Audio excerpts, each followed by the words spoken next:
According to the country's rubber stamp parliament spokesperson, increases in China's defense budget have been appropriate and reasonable and aimed at meeting complex security challenges. Wang Tao gave no indication of whether the rate of increase to be announced would be above or below last year. But he added the defense budget has remained stable as a share of GDP and that China's military modernization will not pose a threat to any countries. Wang added China's defense spending was lower than the world average and the growth rate is relatively appropriate and reasonable.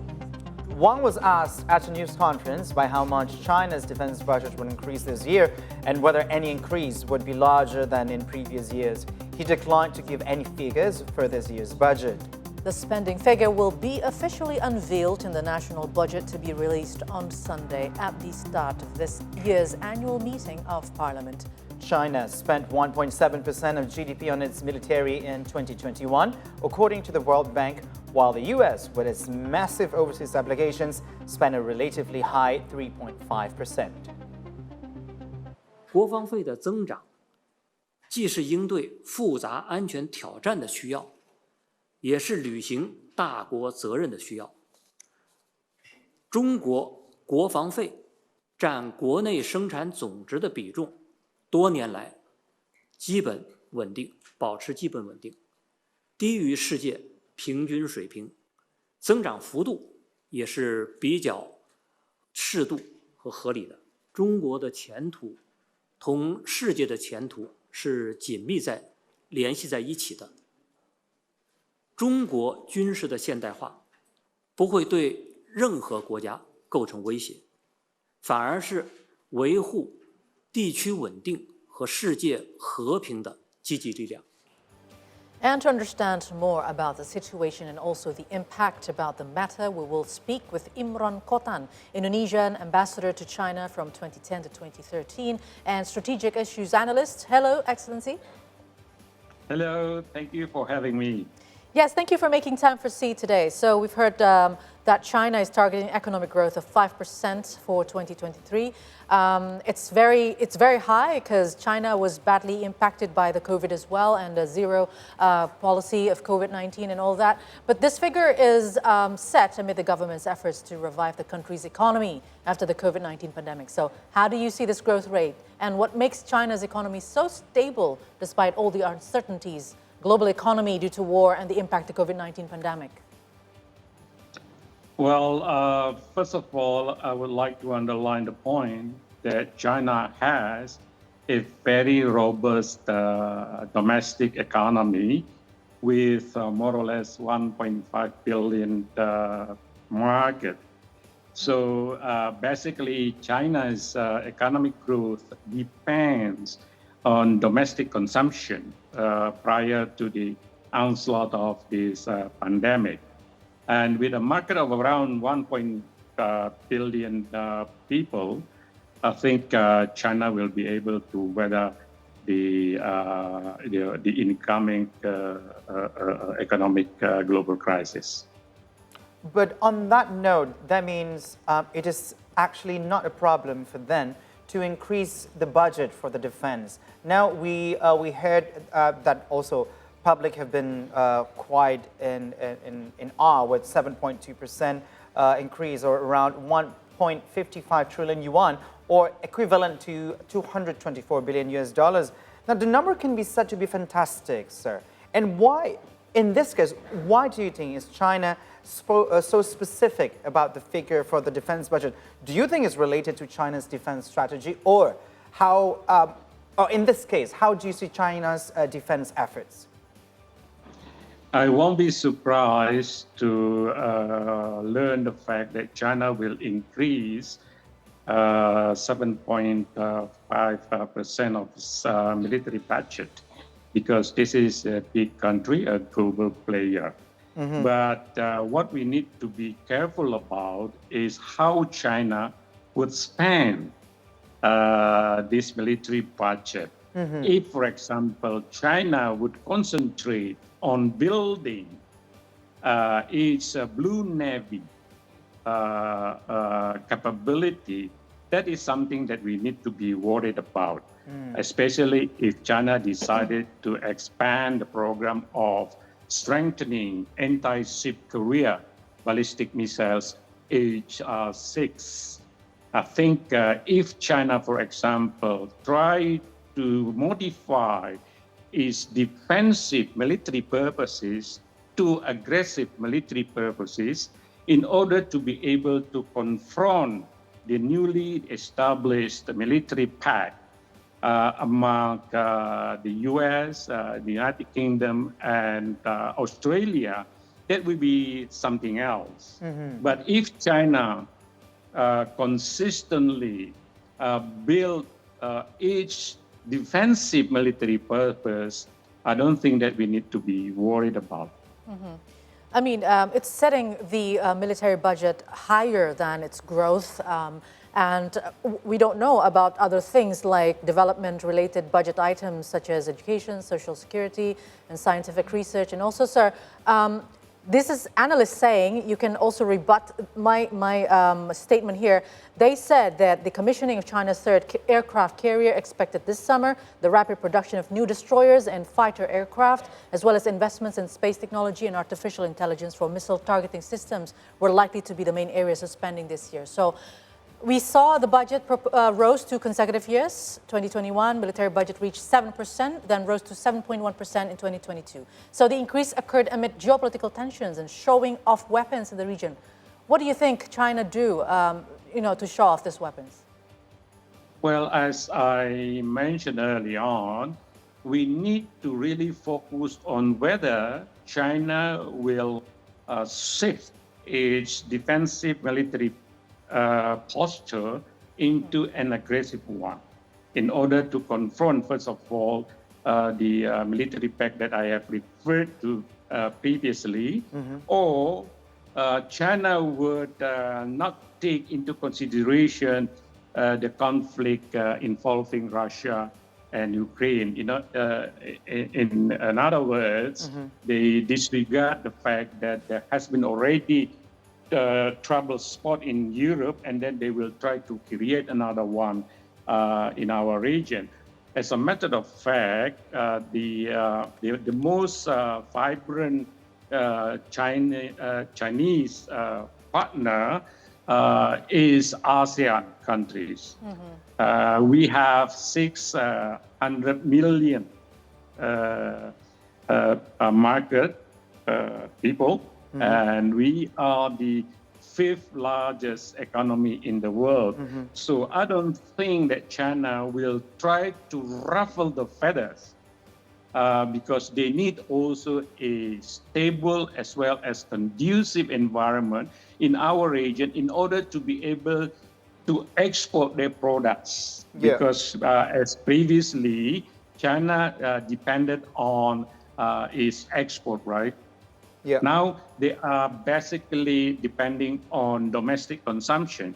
In order to be able to sustain economic growth significantly, China needs 2 fronts. Number one, robust domestic consumption, and secondly, export.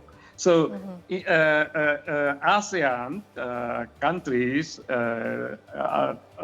basically are the market for Chinese products. So I don't think that China, again, will ruffle the feathers in the region because it is against their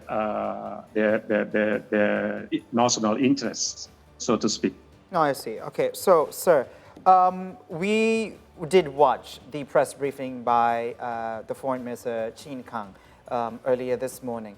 And also, we saw what you've been mentioning and what you've been pointing about, all these measures being taken by China and every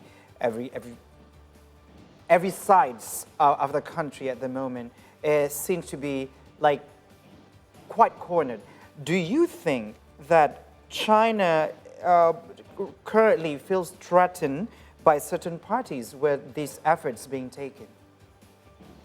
Well, definitely, because this is about threat perception.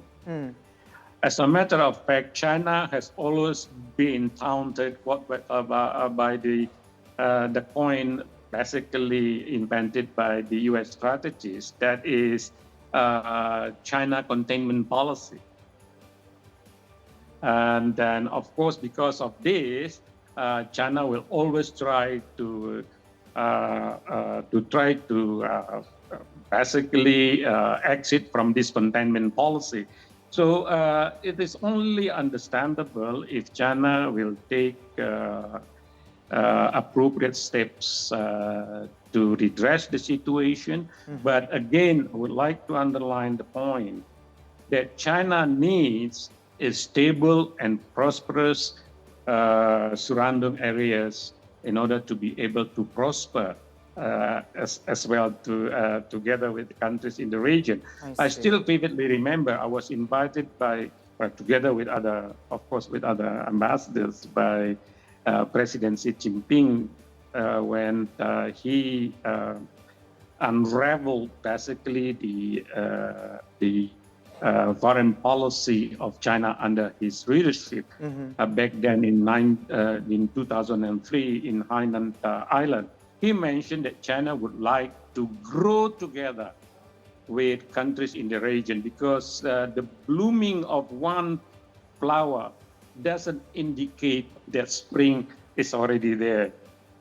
Yeah. So we need to bloom together in order to be able to basically enjoy the spring in our region. But the problem is, currently we have been witnessing the relentless conflict in the European theater, and that, of course, that will have or has already impacted our region. So China, I think, will not once again try to open the second, battlefield in our region in order to establish its superiority against countries in the region. That includes AUKUS, Australia, United Kingdom, and United States.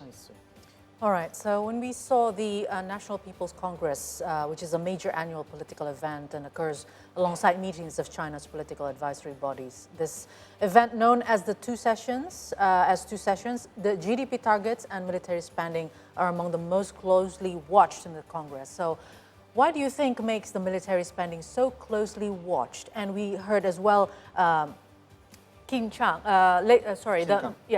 he mentioned. That's right. Qin Kang, the Minister of Foreign Affairs, he mentioned that he lashed out the U.S.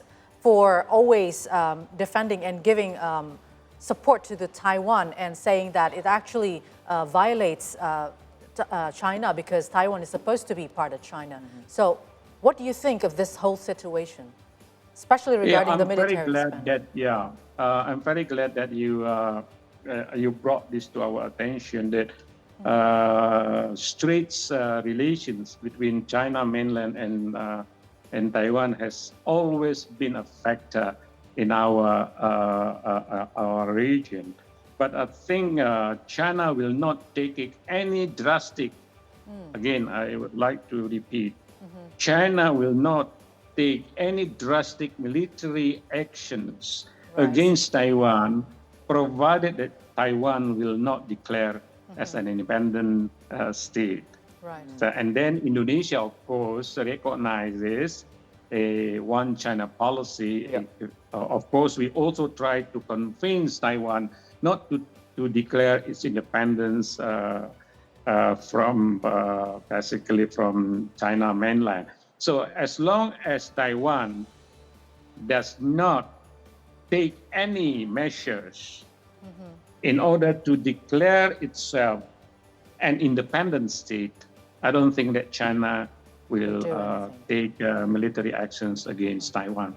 Yeah, as you mentioned earlier as well, Indonesia is recognizing the one China policy as well. And you were also pointing out about the Chinese foreign policy on prospering the countries surrounding China or the countries in the region. But on the other field, aside of economy and also politics, what do you think about bilateral relations between the two countries, Indonesia and China, especially in the fields of intelligence and military? Well, let me also, probably not many people are aware of the fact that I was the architect of improving our bilateral ties with China. I was the architect of forming a strategic and comprehensive partnership with China. I brought President Xi Jinping to Jakarta back in 2013 in order to sign the agreement in Jakarta. Right. That means we take China seriously because, again, as a market, China is a huge export destination for Indonesia. Yes. And our trade volume, I think, has exceeded 100 billion US dollar per annum now. When I was there, President Susilo Bambang Yudhoyono told me to increase our trade volume to 50 billion US dollar per annum. And when I returned back, indeed, I achieved that target. So our relationship with China, there is no question about it. We take China seriously. And of course, in order to be able to pacify the region, we try to also increase our cooperation in all fields, including intelligence, changing informations pertinent to basically those issues related to terrorism, people illicit traffickings, as well as money laundering. All right.